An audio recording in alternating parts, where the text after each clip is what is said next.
دکھ کا پہلا پتھر۔ منگنی کے ہنگامے ذرا سرد ہوئے تو دل میں ڈریم آف امریکہ نے پھر انگڑائی لی۔ یہ احساس میرے دل میں ہر گزرتے دن کے ساتھ جڑ پکڑنے لگا کہ کچھ کر دکھانے کا یہی وقت ہے۔ ایک بار پھر میں ہاتھ پاؤں مارنے شروع کر دیے۔ اس سلسلے میں اپنے اساتذہ سے رہنمائی لینے کے لیے ان کے پاس پہنچ گیا۔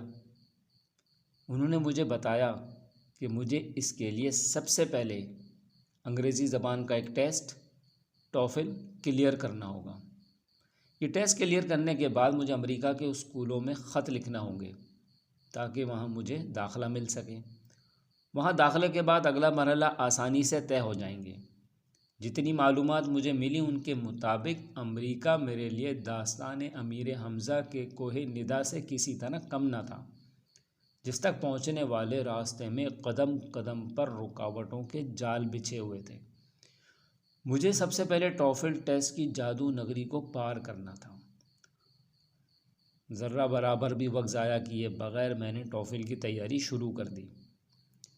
میں اس سے متعلقہ تمام کتابیں خود خریدیں اور ٹیسٹ پاس کرنے کی کوشش میں جٹ گیا۔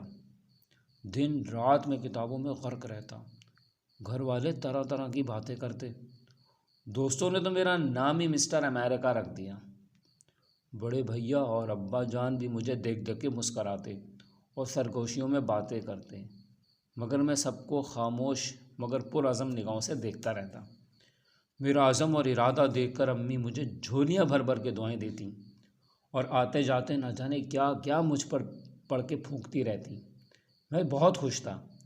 اکثر میں اور قاسم ان کے گھر کی چھت پر بیٹھ کے جہازوں کو دیکھ کر سوچا کرتے تھے کہ کسی دن کسی جہاز میں ہم بھی بیٹھ کر امریکہ جائیں گے، اور جیسے ہم آج ان جہازوں کے مسافروں کو دیکھتے ہیں کوئی ہمیں بھی دیکھے گا، مگر کب؟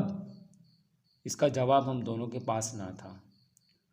قاسم کھاتے پیتے باپ کا اکلوتا بیٹا تھا، اس کے لیے مددگار موجود تھے، مگر میں اس لمبے چوڑے خاندان کا چراغ تھا جسے جھلنے کے لیے ہواؤں سے خود لڑنا تھا۔ میری زندگی کو ابھی میرا امتحان مقصود تھا۔ ہم سب بڑے پرسکون تھے کہ اچانک زندگی کی جھیل میں دکھ کا پہلا پتھر آ گرا، جس نے ہم سب بہن بھائیوں کو یتیمی کی ایک ایسی ضرب لگائی کہ ہم سب تڑپ اٹھے۔ درد کیا ہوتا ہے اور اپنوں سے بچھڑنا کیسی قیامت ہوتی ہے، مجھے صدمے نے سمجھایا۔ ایک رات ہنستے مسکراتے ابا کی طبیعت اچانک بگڑی۔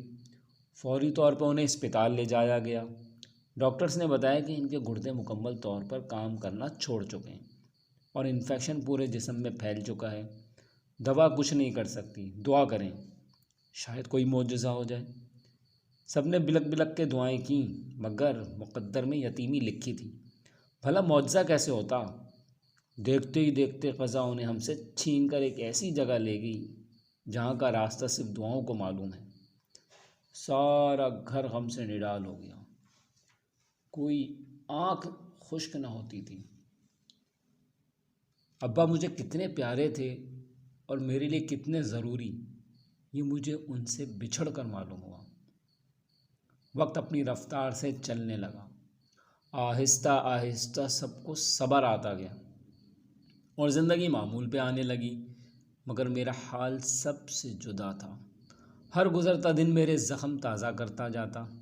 راتوں کو اٹھ اٹھ کر ان کے کمرے میں جاتا اور ان کی چیزوں میں بسی ان کی خوشبو میں ان کو ڈھونڈتا۔ کہیں بھی ابا کی کسی چیز پہ نظر پڑ جاتی یا اماں کا بھیگا بھیگا چہرہ دیکھ لیتا تو دل پھٹنے لگتا۔ اس دن بھی اماں نے گھر میں ابا کا پسندیدہ کھانا بنوایا تھا۔ دسترخوان لگا تو ابا کی مخصوص جگہ پر انہیں نہ پا کر میرا دل بھر آیا اور پھر میں روتا ہوا باہر نکل گیا۔ مجھے اٹھتا دیکھ کر بڑے بھیا بھی میرے پیچھے آ گئے۔ آخر کب تک دل پر بوجھ اس غم کا لیے بے حال ہوتے رہو گے سلمان؟ بیٹا وہ اللہ کی نعمت تھی اور اس نے لے لی۔ اس کی رضا میں راضی رہنا ہی بندوں کا کام ہے۔ تمہارا یوں رونے سے رب بھی ناراض ہوگا اور ابا کی روح بھی تڑپے گی۔ دعا کیا کرو، اب ان کے لیے اصل تحفہ دعا ہی ہے۔ بھیا نے مجھے پیار سے اپنے ساتھ لگاتے ہوئے کہا تو میں سسک پڑا۔ کیا کروں بھیا، نہ صبر آتا ہے نہ سکون۔ ابا یاد آتے ہیں تو لگتا ہے کہ کسی نے دل مٹھی میں لے لیا ہو۔ سچ کہتے ہو ایسا ہی ہے۔ ہمارا حال بھی جدا نہیں، ہمارے لیے وہ بھی اتنا ہی گھنا سایہ تھے جتنے تمہارے لیے۔ اماں کو دیکھو، سب سے بڑا صدمہ ان کا ہے، مگر وہ اپنا غم بھلائے تمہارے لیے فکر مند ہیں۔ اپنا نہیں تو انہی کا خیال کرو، دل کو سمجھاؤ سلمان۔ بڑے بھیا بہت سمجھاتا ہوں، مگر دل کا بوجھ ہے کہ بڑھتا جاتا ہے۔ ابھی تو مجھے انہیں کچھ بن کر دکھانا تھا، انہیں منانا تھا، وہ تو ہمیشہ کے لیے مجھ سے روٹھ گئے۔ دکھ ہے کہ جاتا ہی نہیں۔ ایک بار پھر میری آنکھیں چھلک پڑیں۔ تمہیں کس نے کہا کہ وہ تم سے ناراض تھے؟ تم جب ٹافل کی تیاری کر رہے تھے تو وہ تمہیں پڑھتا دیکھ کر سب سے زیادہ تو وہ خوش ہوتے تھے، اور مجھ سے اکثر کہتے تھے کہ تم دیکھ لینا صلاح الدین، ایک دن میرا سلمان امریکہ ضرور جائے گا۔ اس کا شوق بتاتا ہے کہ یہ کچھ کر کے ہی دم لے گا۔ اور ہاں، دل سے یہ وہم نکال دو کہ وہ ناراض تھے۔ میں نے تمہاری منگنی کے کچھ دن بعد ہی سارا قصہ انہیں بتا دیا تھا۔ تمہاری چالاکی پہ وہ بہت خوب ہنستے تھے۔ یاد کرو جب تم پاگلوں کی طرح ٹافل کی تیاری میں لگے تھے، وہ کیسے مسکرا مسکرا کے تمہیں دیکھا کرتے تھے۔ سچ بھیا، کہیں آپ میرا دل رکھنے کے لیے تو نہیں کہہ رہے نا؟ میرے لہجے کی بے یقینی پر بھیا مسکرا دیے۔ تمہارے شوق کی قسم۔ بھیا نے مجھے ہنسانا چاہا تو میں بھی مسکرا دیا۔ دل پر دھرا بوجھ ہٹ گیا تو اپنا آپ کو ہلکا پھلکا محسوس ہونے لگا۔